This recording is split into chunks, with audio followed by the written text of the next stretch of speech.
Hi guys! Gagawa ako ngayon ng custard.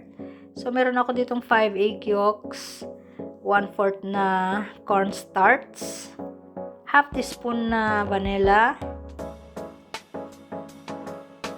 cream, condensed milk, at saka evap.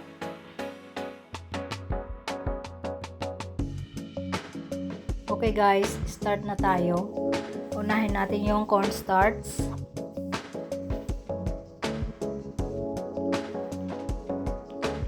Tapos, isunod natin yung evap.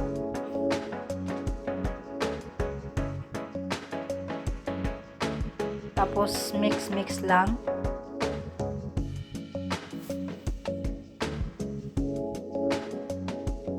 Tapos ng evap, ilagay na natin yung vanilla.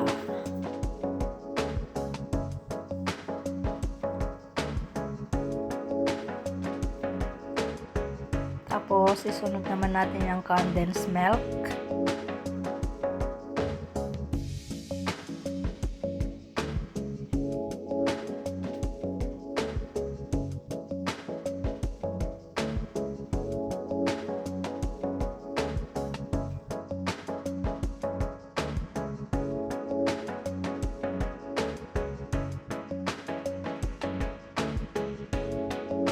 Tapos, yung egg yolks naman.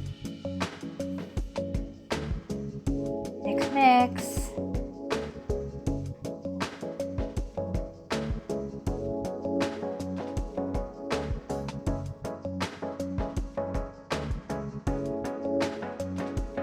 Tapos, yung cream.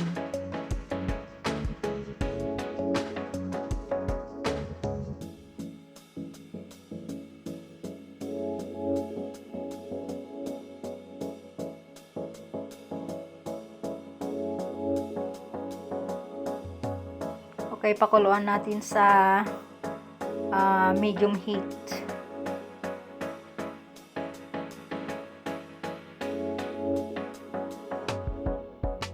Tapos, continuous lang halo. Para hindi mag-heat.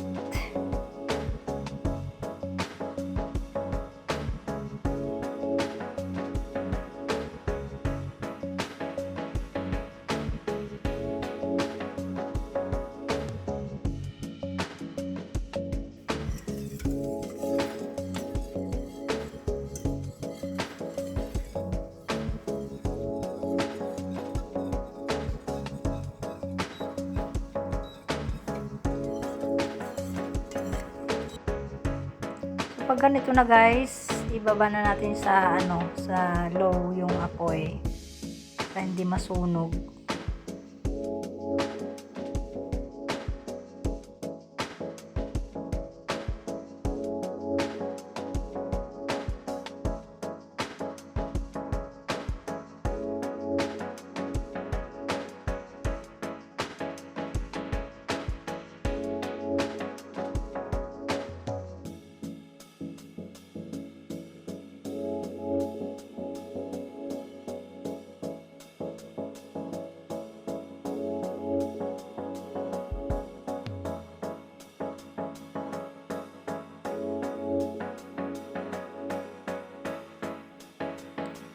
So, ayan, okay na guys. Luto na ang ating custard.